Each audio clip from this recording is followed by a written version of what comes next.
ઓલપાડના લવાછાની Shri zed. એમ. પટેલ વિદ્યાલય ખાતે કુદિયાણા કેન્દ્ર સંલગ્ન પ્રાથમિક શાળાઓનો શિયાળુ રમતોત્સવ યોજાયો. શિક્ષણ અને સંસ્કારની સાથે વિદ્યાર્થીઓ રમતગમત ક્ષેત્રે પણ પોતાનું કૌશલ્ય કેળવે એવા શુભ હેતુસર ક્લસ્ટર રિસોર્સ સેન્ટર, કુદિયાણા દ્વારા શિયાળુ રમતોત્સવ લવાછા સ્થિત શ્રી જેડ.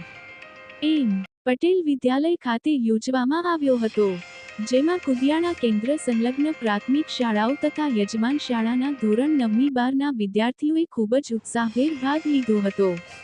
આ પ્રસંગે ઉપસ્થિત મુખ્ય મહેમાન એવા ભૂપેન્દ્રભાઈ પટેલ, જાગૃતિ એજ્યુકેશન ટ્રસ્ટના પ્રમુખ નટવરભાઈ પટેલ, મંત્રી પ્રવીણભાઈ પટેલ, બી.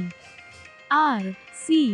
કોઓર્ડિનેટર બ્રિજેશ પટેલ તથા ઓલપાડ તાલુકા પ્રાથમિક શિક્ષક સંઘના મહામંત્રી મહેન્દ્રસિંહ ઠાકોરે દીપ પ્રાગટ્ય કરી રમતોત્સવને ખુલ્લો મૂક્યો હતો. શ્રી જેડ. એમ. પટેલ વિદ્યાલયના આચાર્ય પંકજભાઈ પટેલે સૌને શબ્દગુચ્છ દ્વારા આવકાર્યા હતા. પ્રારંભે ઓલપાડ તાલુકા પ્રાથમિક શિક્ષક સંઘના પ્રમુખ બળદેવભાઈ પટેલે સૌ રમતવીરોને સ્પર્ધાના નિયમોથી વાકેફ કરી જરૂરી માર્ગદર્શન સાથે શુભેચ્છા પાઠવી હતી. આ પ્રસંગે તેમણે જણાવ્યું હતું કે જીવનમાં શારીરિક અને માનસિક તંદુરસ્તી જરૂરી નહીં પરંતુ અનિવાર્ય છે, ત્યારે આવા રમતોત્સવ વિદ્યાર્થીઓમાં પર્યાપ્ત ઉર્જા પ્રદાન કરે છે.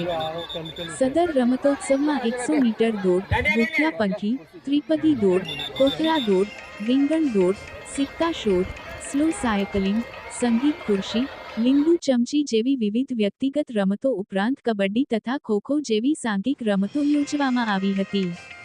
1 થી 3 ક્રમે વિજેતા સ્પર્ધકોને ઉપસ્થિત મહાનુભાવોના હસ્તે પ્રોત્સાહક ઇનામો વિતરણ કરવામાં આવ્યા હતા. રમતોત્સવને સુપેરે પાર પાડવા કુદિયાણાના C. R. C. Coordinator Ashok Patel, કેન્દ્રાચાર્ય વિનોદ પટેલ, માજી સીઆરસી કનૈયાલાલ પટેલ, યજમાન શાળા પરિવાર સહિત કુદિયાણા કેન્દ્ર સંલગ્ન પ્રાથમિક શાળાઓના શિક્ષક ભાઈ બહેનોએ જહેમત ઉઠાવી હતી. અંતમાં જાગૃતિ એજ્યુકેશન ટ્રસ્ટના મંત્રી પ્રવીણભાઈ પટેલે કાર્યક્રમને સફળ બનાવનાર તમામ નામી અનામી સૌનો આભાર વ્યક્ત કર્યો હતો. એમ પ્રચાર પ્રસાર પ્રતિનિધિ વિજય પટેલ એક અખબારી યાદીમાં જણાવે છે.